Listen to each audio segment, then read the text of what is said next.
All right, Lauren, let me analyze your scan for you here. So, just start at the top.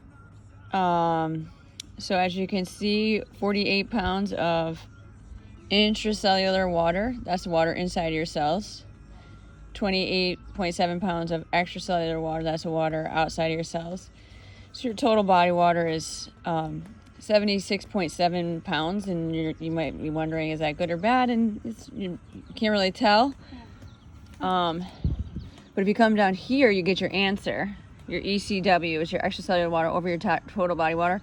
You want this number to be anywhere between 0.36 to 0.39, and yours is 0.372. So your water levels in your body are good. Sometimes if people have higher than 0.39, we wonder if, they're inflamed or overtraining or something like that, and that's not the case for you. All right, now you have 28 point, there we go, zoom out a little bit. 28.4 pounds of dry lean mass. That is your muscle cells only.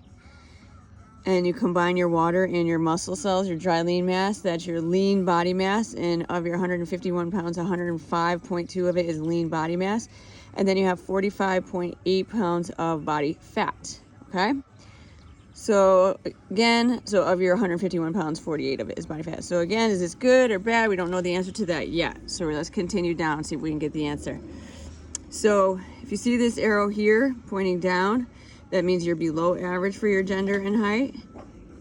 This dash in the middle means you're average for your gender and height. And then this arrow here means you're above average for your gender and height.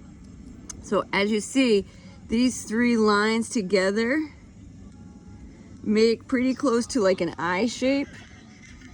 And so this is where you want like a C. This is where not that you want. So you either get a C, an I, or a D body shape. And as you see, yours is an I, which is better than C. But the goal is to have a D body shape. What that means is your body weight would be in, skeletal muscle mass is out, and your body fat would be in. So it would make more of a D, if that makes sense, okay? So 151 pounds, that means you're a little above average there with your body weight, which we talked about that the other day. 58.4 pounds of skeletal muscle mass. So this is your, this is your muscle cells and your bones together, skeletal muscle mass. This is above average. You want this above average. The higher this is, the better. So if this increases, that's great. However, you are above average. You don't need it to increase, and you'll understand why in just a second when I look at this down here. But if it does, that's good. And then your 45.8 pounds of body fat, we want that to decrease, which you know. And if you look up here, top right corner, the suggestion from the scan is for you to lose 14.6 pounds of body fat. So if you were to do that, that would take your 45.8 pounds down to like 31 pounds of body fat, if that makes sense, okay? And that would take your body weight down. So you're probably sitting there looking at that like, no way can I drop 14.6 pounds and get down to like 136 or something like that, 136 pounds. You might be thinking that. It can happen. I've seen it. Jen Dreyer just did it in the 12-week. We were shocked. Her recommendation came through as having to lose 20 pounds of body fat. 21 pounds of body fat was her recommendation on her first scan. And she ended up losing 18 pounds of body fat and putting on 4 pounds of muscle. So it can happen. Jen and I were like, no way can that happen. And she did it. And she did it by counting macros. She was very, very, very good and strict with her diet and counting and measuring and weighing her foods properly. And it just worked. It happened. And it can happen with you too. Okay? So, you look here, this is the BMI. I don't really pay any attention to that. It's kind of like a bullshit reading. Percent body fat though, this is one I pay more attention to. And you're at 30.4% body fat. And average for women is anywhere between 18 and 28%. So you're just slightly above average there with your percent body fat. If you were to drop that, that would definitely go down. All right. Now this down here is your muscle in each limb. Right arm, left arm, trunk, right leg, left leg, as you can see. So you have 5.47 pounds of muscle in your right arm. This number down here, you're able to support 116.2% of your body weight. That's great. You want that lower number to be over 100, and you're able to support over 100% of your body weight, 116.2.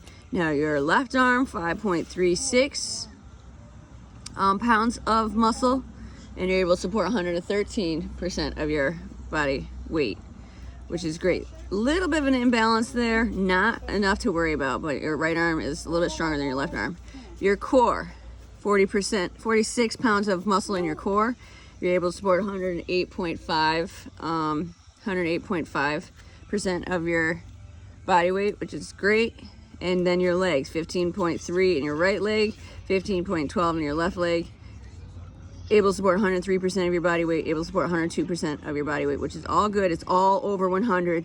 But as you can see here, we definitely want to get our legs stronger, more balanced with our arms and the rest of our body. And you're probably thinking, that's crazy because I thought my legs were stronger than my arms, but I see that a lot with people's scans. All right, we already talked about the body fat mass loss up here recommendation. So this is where the body fat is. You have 3.1 pounds in your right arm, 3.1 pounds in your left arm, 23.6 pounds in your trunk, your core, which is normal. Everybody has more in their core because there's two types of fats. There's the fat that you can squeeze on the outside, and then the internal fat, which is your visceral fat. Right leg, 6.8 pounds, and 6.8 pounds of fat on your left leg as well. Okay? Now, your visceral fat levels, this is the internal fat. This is the scary fat. It's around your organs. Anything 10 or below is considered healthy, and you are at a level 8, which is awesome. So your visceral fat levels are great. So, which tells me, like, all this body fat is that, you know, fat on the outside is not internal, which is, you know, it's a healthier type of fat to have and to have to lose, if that makes sense. This is the scary fat, so you're good in that area. That will probably go down anyway as this goes down as well. Now this is your basal metabolic rate. This is the number of calories you burn in a day that you've done absolutely nothing.